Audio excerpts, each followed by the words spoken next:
Today, on Echo Family, we step into a story where absence at the wedding met attention in the headlines. My dad didn't just miss a birthday or a school play. He missed my wedding. The one day I begged him to show up. I remember standing at the aisle, my bouquet trembling slightly in my hands, staring at the empty chair waiting for him. No text came, no apology, just a silence so heavy it followed me for years. I told myself I didn't need him anymore, that I had finally stopped hoping for anything he couldn't give. But everything shifted the morning. My hotel chain hit a $580 million valuation. Every news network carried my name, and suddenly my phone lit up with a message he'd never sent before.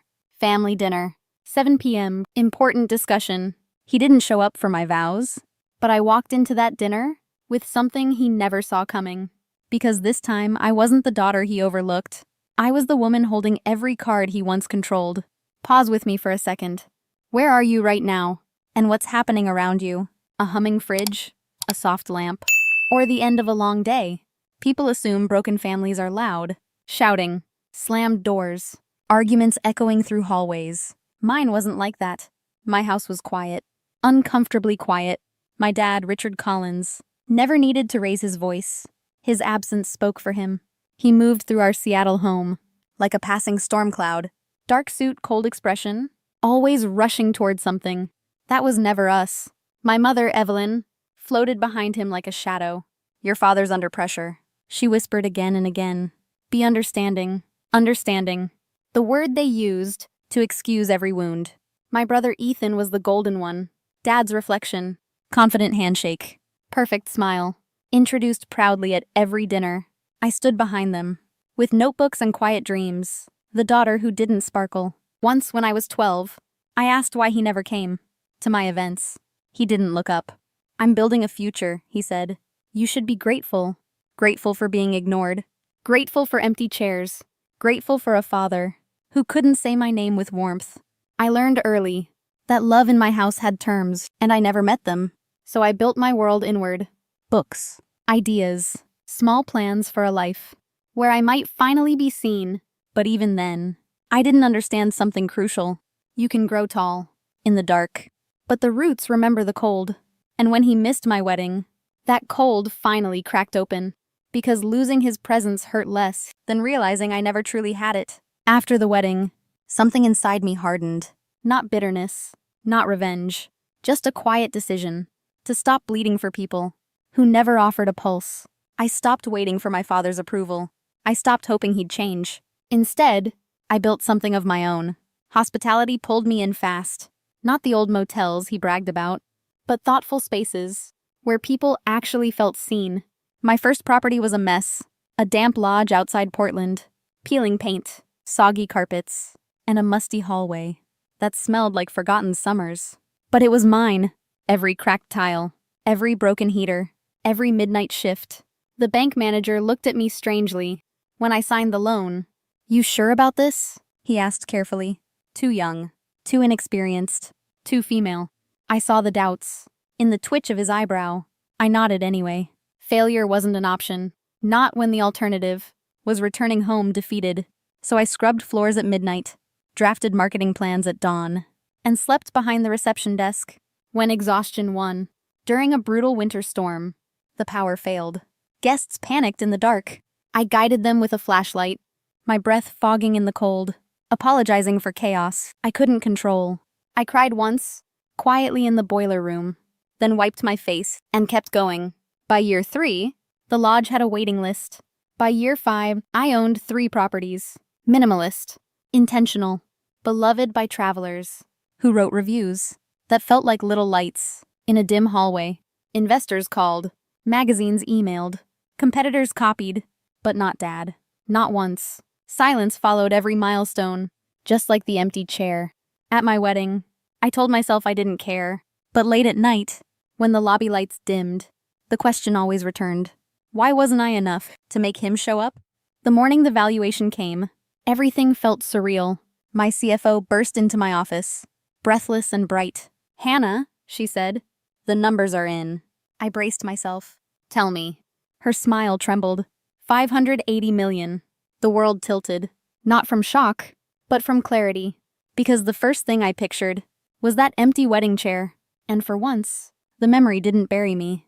It freed me. What I didn't know was that my father read the same headline and remembered he had a daughter. If this were your life, what would you choose? Comment 1 to stay quiet and keep the peace. Comment 2 to speak up and protect your boundaries, even if it hurts. The morning the headlines spread, my office buzzed like a hive. Emails, calls, congratulations from people I barely remembered meeting. But the moment that stayed with me was quiet. I stood by the window, watching Seattle wake, when my phone buzzed again. Dad. His name almost looked foreign. I opened the message slowly. Family dinner at 7 p.m. Important discussion. No congratulations, no pride, not even my name. Daniel walked in with coffee, took one look at my face, and sighed. It's about the money, isn't it? I nodded. He wants something, but I still planned to go. Not for him. For me. I needed to see his expression. When he realized I no longer lived in his shadow. That afternoon, my CFO Lena waited in my driveway, holding a thick folder. You should see this, she said quietly. Inside were pages of unpaid loans, foreclosure notices, defaulted contracts, all tied to my father's empire. Your dad is collapsing, Lena whispered. He's months behind. I exhaled slowly. So that's why he texted. She hesitated. There's more. The lenders were panicking. They wanted out fast. They were willing to sell his entire debt portfolio for a fraction of its value. A strange calm settled over me. Not anger, not triumph. Clarity. Buy it, I said. Lena blinked. All of it? Yes. Every dollar he owes. If my father wanted a meeting, he was about to meet a very different version of me. By midnight, papers covered my kitchen table. Signatures, authorizations, transfer agreements.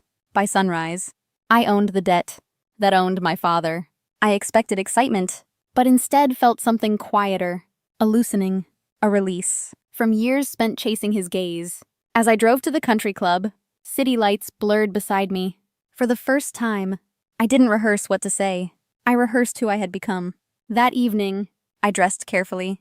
Black dress, tailored coat, heels that made me stand taller. Then my memories. Daniel watched me fasten my earrings. Nervous? He asked softly. A little, I admitted. Not about facing him, about still caring. He touched my arm gently. Caring isn't the weakness. Letting him keep hurting you is. The country club glowed warmly ahead. A place built for men like him, never for daughters like me. But tonight, I walked in without shrinking. When I entered the dining room, 4 faces turned toward me. My father straightened, trying to reclaim old power. Hannah, he said. You're late. No, I replied softly. I arrived exactly when I meant to. And none of them knew. I now owned the ground they were standing on. The private dining room glowed warm, but nothing about the atmosphere felt gentle. My father leaned back in his chair, arms crossed, jaw tight, studying me like an employee arriving late. Hannah, he said again. Sit. We have things to discuss. I didn't move. Not yet. I know why I'm here, I said quietly. Ethan scoffed, rolling his eyes like old habits were gospel. Then let's skip theatrics.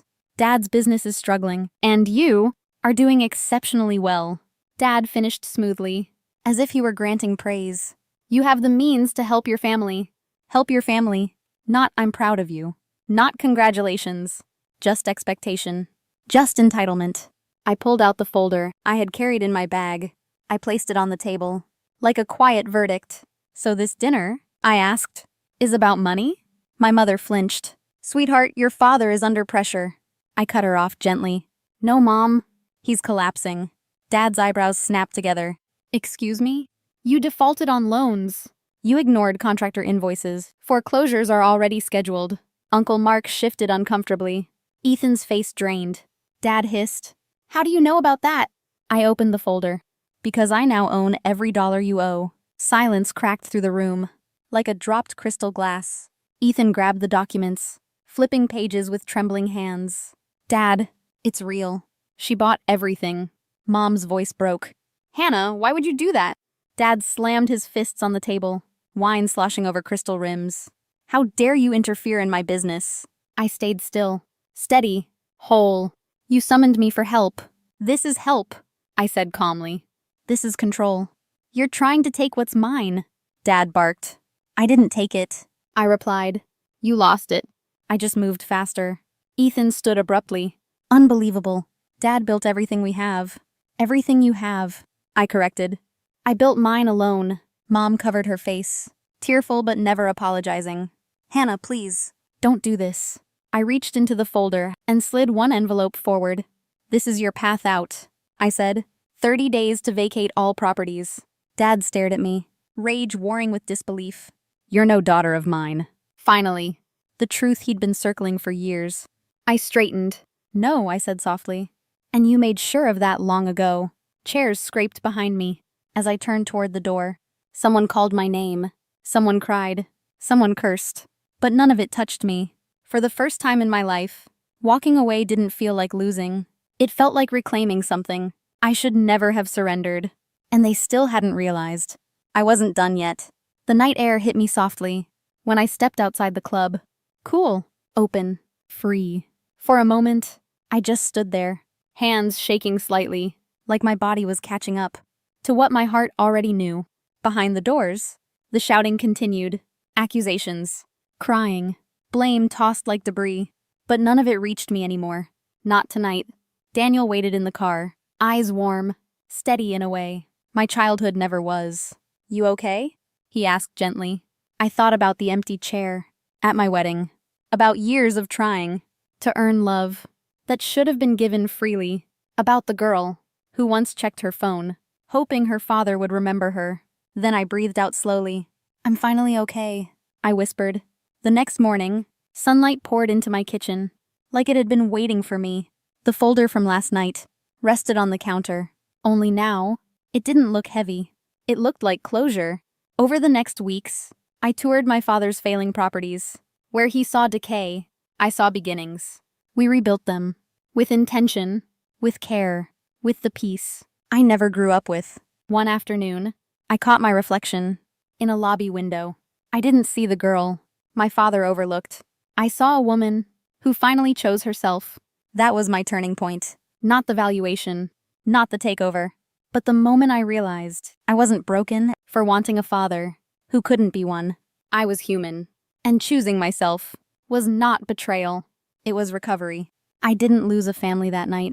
I simply stopped losing myself. If this story touched you, tap like, share it with someone who's tired of shrinking, and subscribe to Echoes of Life for the next quiet victory.